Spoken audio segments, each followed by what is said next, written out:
anaiwasha moto. Mtu anatoka anapigwa risasi. So, what are you going to wait? Amekuja kaniambia nini? Shika hii, akanirushia pistol. Nikatetemeka. Nikasema huyu jamaa anataka kunifutwe kazi. I'm ready to die. Even in Kenya here I can die. Yeah. So let me go. So I went. Lakini sikuenda na ndege, nilienda na roli baba. Ba Yusuf. Niliingia hizo Baba Yusuf. Nakumbuka. Dobi unamuita. Jamaa kupiga na ile pasi moto ya Guess what? Nikarudishwa mpaka class 3. Nilikuwa mkubwa. Wewe ulikuwa maruge wa hiyo mwaka. We stay here, we die here. If we move, we'll die. So we have to move. Nakwambia hiyo ni kama movie. Ni kama hiyo sasa ni kama drama. Movie.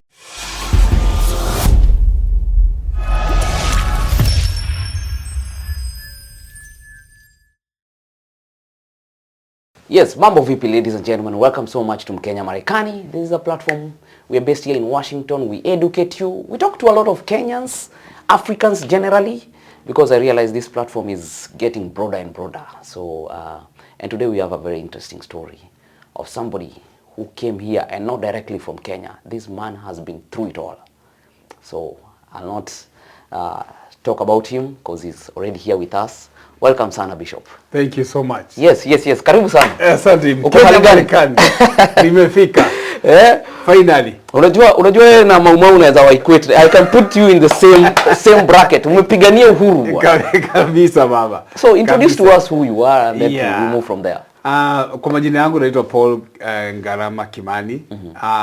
Mimi nimezaliwa sehemu za Tanzania, upande wa Mbeya, Tukuyu, the South. Na huko ndio nilizaliwa mwaka wa 1966. That's where I was born there.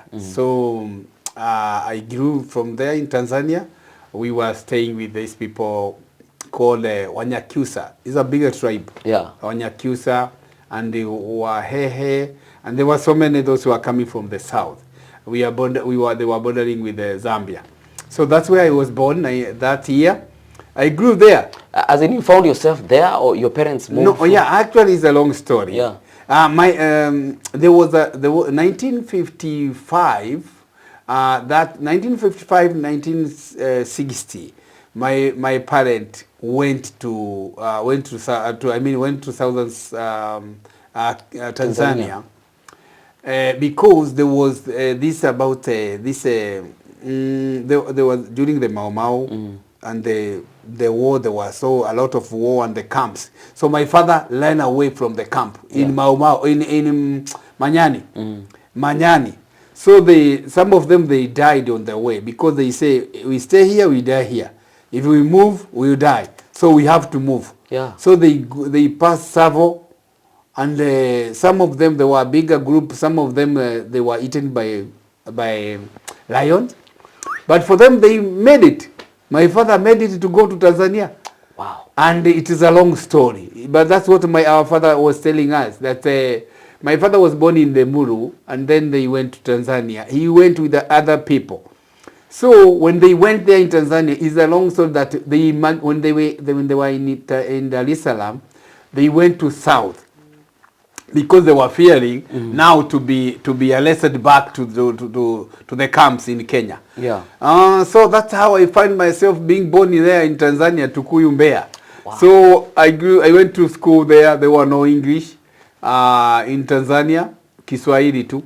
Hakuna kufunzwa Kiingereza. Wow. So tulikuwa kuanzia darasa la kwanza mpaka darasa la 7. Hata la 8, even secondary school. So what is mathematics in Swahili? It was hesabu, unafanywa hesabu na hizo hesabu, just what you can say, yeah. So that is it. So Tanzania, it was good. The good thing about Tanzania is about ujamaa. Yeah. You don't have your own thing. You are in a community. Hii ni yetu, tulime hii shamba. Yeah. Yani, and then there is this unique thing. There is another story that I can talk about Tanzania a lot because so many things. So there is this culture that our people from the Kikuyu community, they call each other. Do you know even Tukuyu, the city called Tukuyu, Mbeya, it is a name from a Kikuyu. Oh. Yeah. instead of the people there, because they didn't want to be known, this Kikuyu, so they call themselves Tukuyu. Oh. Because it's a kind of similar. Yeah, they should not be known. So the city was started by a Kikuyu. One shop was started by a Kikuyu. He named it Gikuyu. But for them, they made it, they said, they Tukuyu. changed Tukuyu. Wow. That's how the city came. So I grew from there, and then I went to primary school. I called Buliaga Primary School, and then after that, there was this in 1977 or 76, 77 there, when Idi Amin now was threatening to capture Tanzania. So Mwalimu Julius Nyerere, he said, now, you know what, this guy, everybody who is in class 7, he's a man, must go to the Jeshi la Mgambo. Jeshi la Mgambo is like National Youth Service in Kenya. So Jeshi la Mgambo, I was one of there. We were digging a trench, Mahandaki. Yeah. That's where we were doing that, because Idi Amin was very serious, coming to take all the way Kagera up to Tanzania, Lake Tanganyika. He was serious, and he was like, now we have to be there. We could put some uniforms like this really to fight. And by the way, I was a good shepherd when I was young. Nilikuwa nachunga mbuzi baba za wenyewe. So when my father saw this, I say, no, you need to go your own goats. Say my own goats ikaanza kuzaa mapacha. Double. So I think also the calling in the ministry is like you must somewhere, you started somewhere. Yeah, that's how I became. I didn't know, but I was a shepherd, and later I was going to school, and then the leadership started that way. When I was there also in the area of Jeshi la Mgambo, they were saying, wewe ndio utaenda ukufe kwanza. So I could say, okay, kukufa mtu atakufa mara moja. So and then I went. So it's a long story about Tanzania and about the culture there. So let me say this: we came to Kenya in 1978. Yeah, when Mzee Jomo Kenyatta died. But before that, there was a threat, because the Kikuyu, they became so many. You know, they call each other. Yeah. They were many until now. There was a delegation who went to Julius Nyerere. They say these people, they are becoming too much. Because those people, they don't know they don't know how to cultivate shambas and what. So these people, our people, they know how to do it. They were calling each other, Ukai kwenda Migunda. Let me tell you, my friend, walianza kuchukua mashamba wakaanza kulima. I'm telling you, if I have a good story to tell, wakaitana this way. And then they started now, because those people there, they believe in witchcraft. A lot of, like the tribe of Wafipa. You could see somebody burning behind here and there was no fire. So a lot of things. So I don't want to go there. Yeah. Let me say this. After that, there were so many. Imagine a city being called their name, Tukuyu, Kikuyu. And then now they say, now we have to deport this. These people should be deported. In fact, there were some of the people. We didn't wait for us to be deported. But our people, some of them, they were deported. That's why you see the Kikuyu that you see them in Loktoktok. Yeah. They were hapo ndio walitupwa.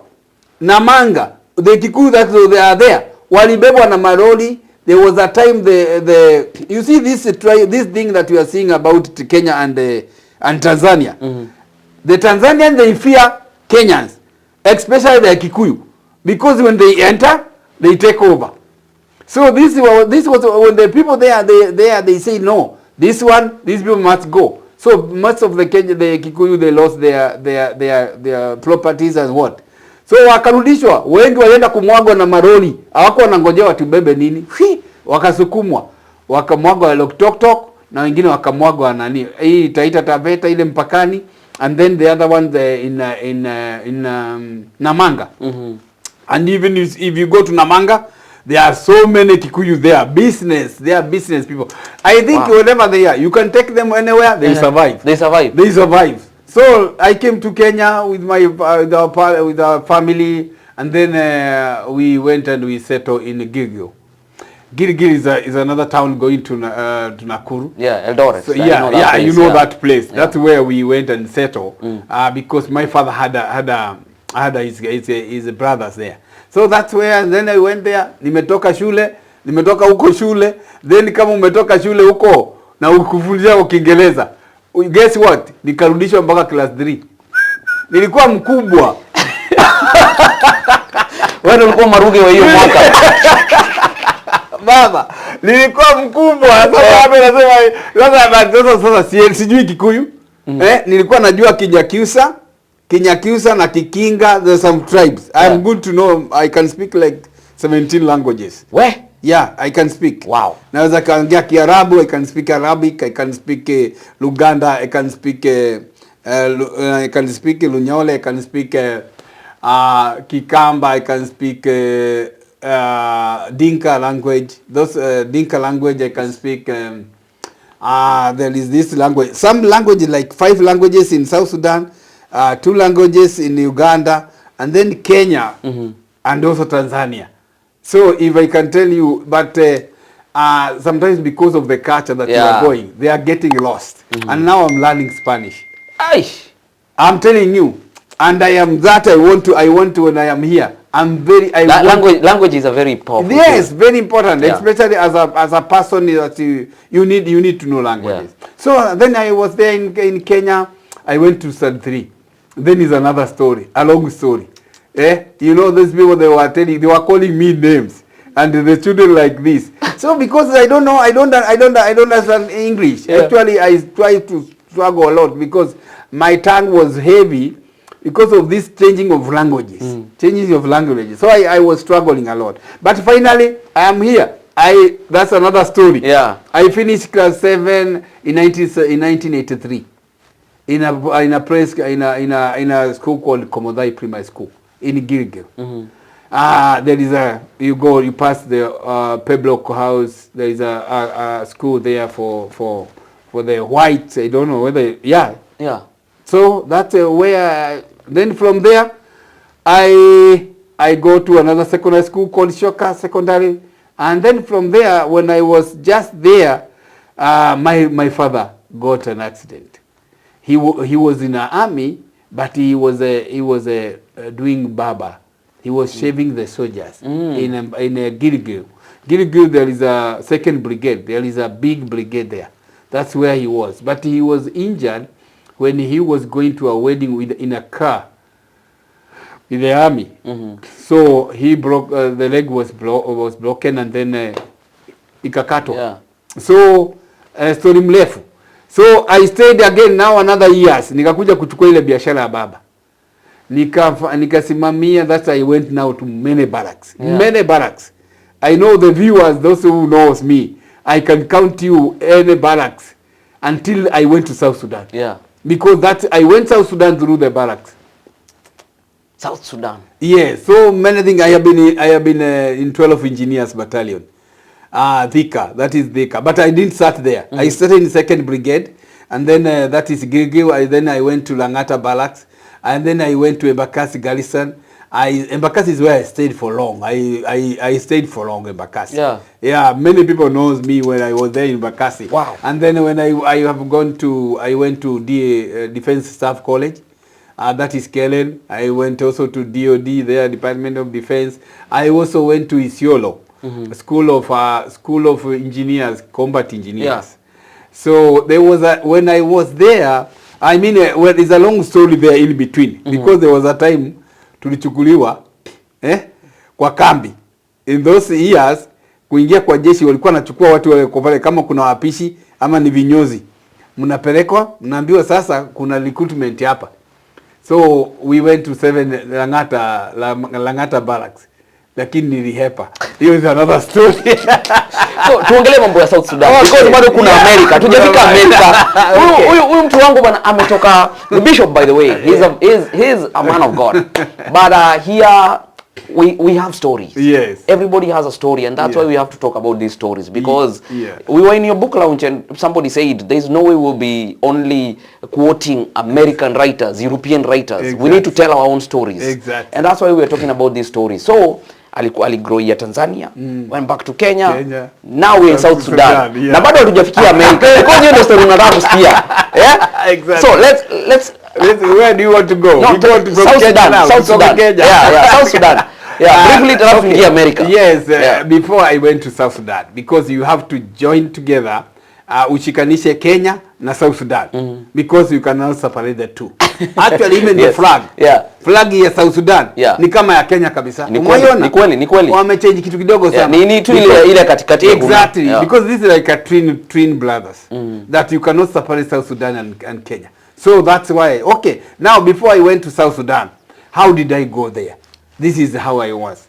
So when I was in the barracks, and then nilikuwa nafanya hiyo kazi na and then nanyoa askari na watengenezea viatu. You had nimeona kichwa kinafanana. Inasema mambo. So nilikuwa nafanya mambo mingi sana. You know, I could have done, nilikuwa nafanya vitu kama 5.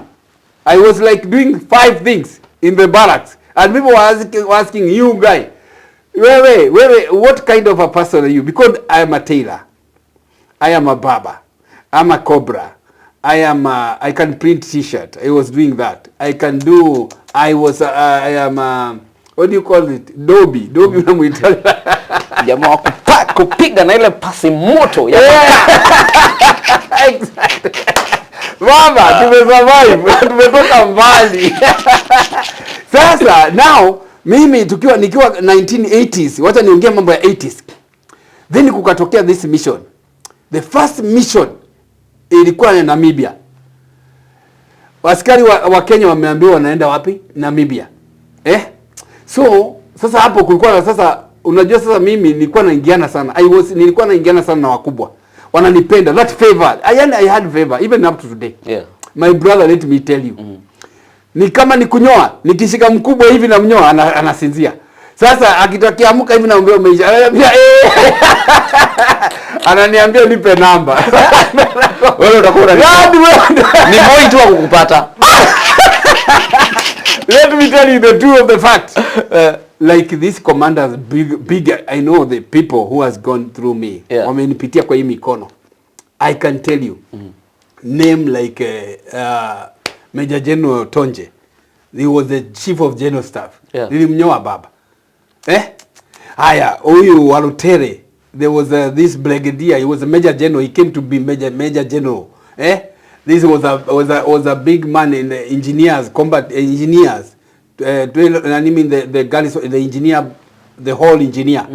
He was there, you know, and let me count some several generals. No, because of time. Because of time. Okay. Najua. Ulisema umenyoa kubwa. Sisi ni nani tukumbushe? Okay, sawa. Now let's say this. So how did I come now to go to South Sudan?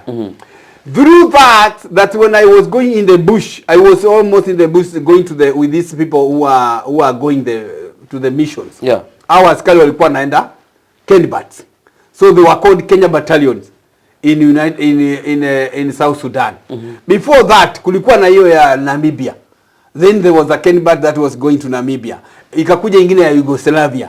I was the one who was shaving these soldiers. Nilikuwa na watengenezea hizo vitu zote sasa. Every those things wanafanya. Akitaka buti ni wewe. Akitoka kinyozi, akitaka nguo kushonewa mabaji unaona hizi. Hizo vitu nyingi. Sasa mimi nilikuwa na watu walikuwa nashindwa. I will show you one picture nikuonyeshe. Now wakaenda Sierra Leone. Wakaenda Burundi. Burundi hata nilienda mpaka Burundi. The first baba kuenda kunyoa inchi za nje ameenda, lakini sikwenda na ndege, nilienda na roli baba. Ba Yusuf. Niliingia hizo Baba Yusuf. Nakumbuka. Wewe hiyo ni story nyingine. Sasa mimi nikiwa na hao jamaa, mtu ana story. No wonder he's an author, by the way. As we talk, he's authored so many books and we're going to talk about all this. Nakwambia. Sasa basi wacha nikwambie. Sasa hao watu walikuwa naenda hizo mission. Na wapiga na watengenezea na wafanyia hivi. Akasema si huyu jamaa afadhali andikwe jeshi. Maana amejua kila kitu. By the way waliniambia kuna jamaa mmoja aliniambiaga hivi, akaniambia na wewe hutakaa hivyo bila kujua bunduki. Akanikuta Mimi nilikuwa na shevia hapa. Tuko kichaka 𝐷 huko ndio alikuwa anafanya training. Amekuja kaniambia nini? Shika hii, akanirushia pistol. Nikatetemeka. Nikasema huyu jamaa anataka kunifutwe kazi. Akaniambia sikiliza, siku moja utabaki ukiwa hii ndio kitu takuokoa. Sasa jamani, niliposhika mara ya kwanza uoga ikaanza kuisha. Mara ya pili jamaa akakuja, akaanza kunionyesha G3 sasa. Ile mrefu. Yeah. Sasa mimi nikaanza kusema kweli huyu jamaa labda anaongea sense. Later nilikuja nikapatwa na kisanga nikienda Juba South Sudan. Tumepanda mabasi. Kulikuwa na koni, unaona hii koni rebels, North Uganda. Yeah. My friend.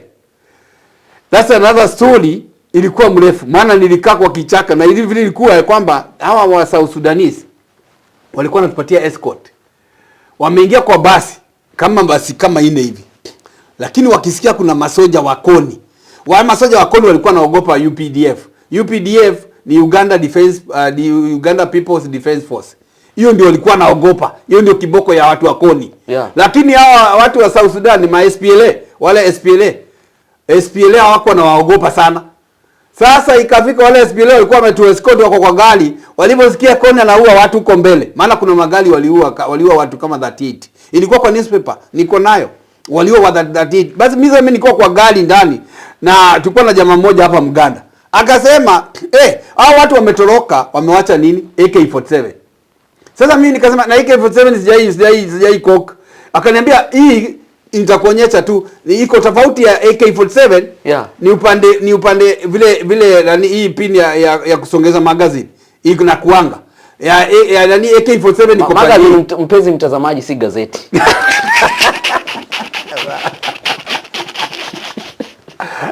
Baba. Nakwambia hiyo ni kama movie.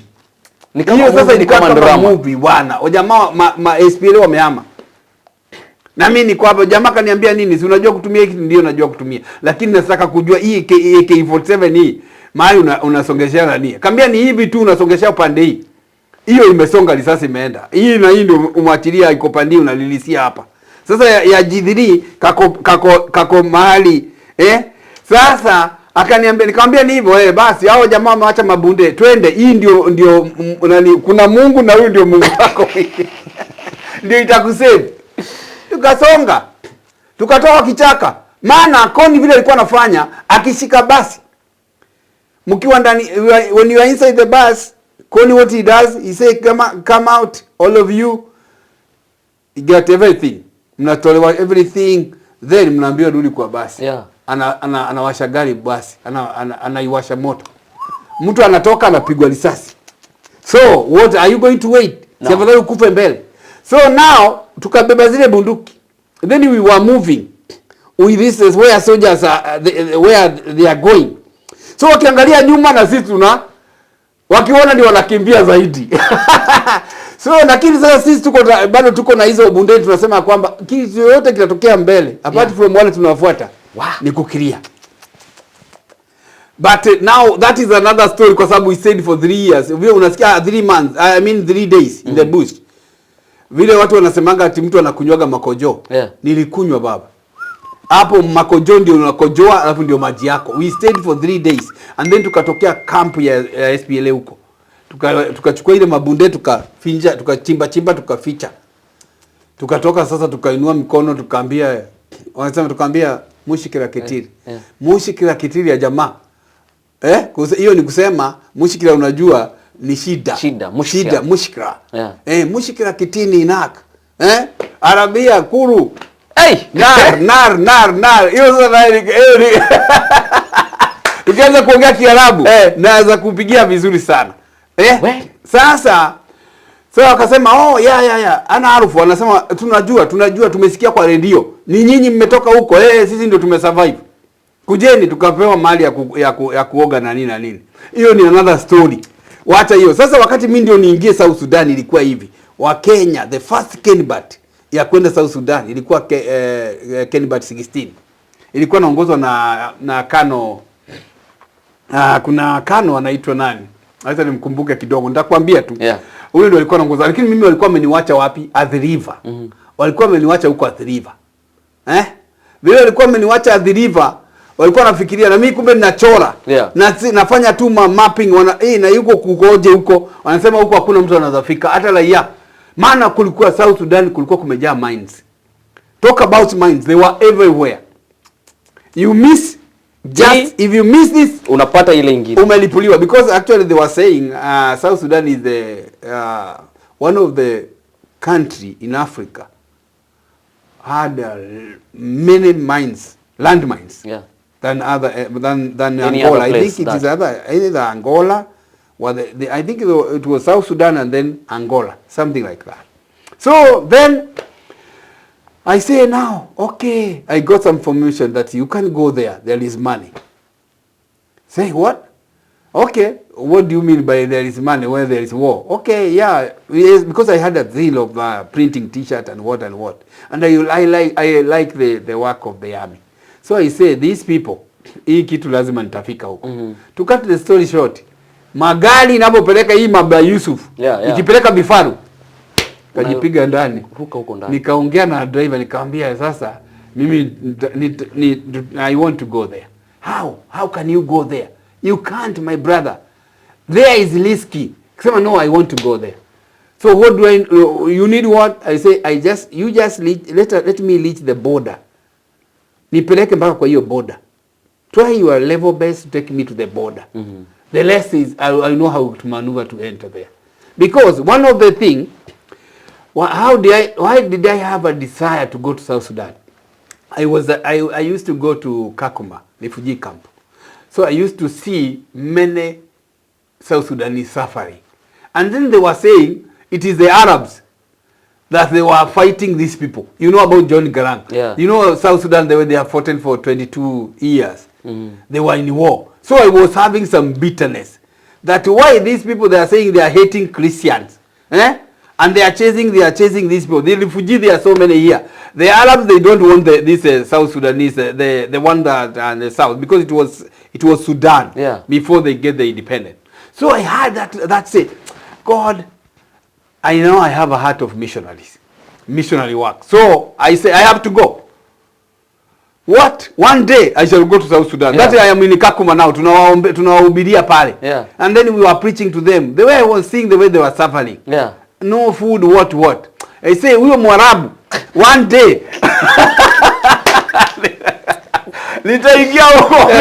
Mimi nimekula nimesiba. I'll go and revenge.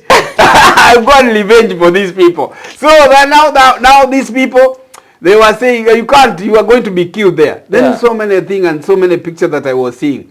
When the opportunity arises that there is a Kenyan battalion that they are going in South Sudan to keep peace, I say I'll go there. Wow. I'll go there. That is how I go. Now the story now how to go there. It was my first time. And let me say this, those who are watching me. Where you go, in the comfort zone, you cannot experience anything. But when you go out, when you are thinking that you are dying, is when the opportunities are arising. So when I was saying now, people they were saying, actually when I tell my family I'm going to South Sudan, they say, kwa heri, najua we are going to receive your body. I said, I said, okay, I'm ready to die. Even in Kenya here, I can die. So let me go. So I went with these people. When they have, you know, the good thing that they were carrying the armor, these tanks and what for the peacekeeping in South Sudan. So I jumped on and I was in the car. Whee! 3 days up to the border of Uganda and South Sudan. It's called Kaya. That is where now, when I reach there, these people, they say now is enough. Now, die for yourself. We cannot close there because the labels cannot. The labels were everywhere. You know, they were there everywhere. They were, you know, South Sudan. All the labels in this, in the south, they were capturing around the River Nile. Now, when I was there, I joined one of the churches there to maneuver. Now, I was acting like a trained soldier to get information. When I went there, the pastor said, we have got another pastor here from Kenya. And they loved us from Kenya. So I was given a fellowship in the evening. Nachapa injili. Na nikamwambia, I'm a soldier. Ulikuwa soldier, but bado you are the soldier. A soldier in the civilian. My friend, let me tell you, it was awesome. Yeah. So then I was there, left there, and I was talking with these guys, and they told me, yes, people are closing. And when you are going there inside the border, we have those panya route. You know about panya route. So now you don't have, there was a visa, another visa that was made by the rebels. Yeah. So they had their own visa. So now, okay, to cut the story short, I was there in South Sudan. How I went there is a long story. Yeah. So there was a paper that we used to cut. It's called waraga. Waraga is like a visa. There is a paper. Yeah. It's called waraga. So waraga is a name of Arabic. Waraga is a paper, like paper. So I got one, and then I went in a town called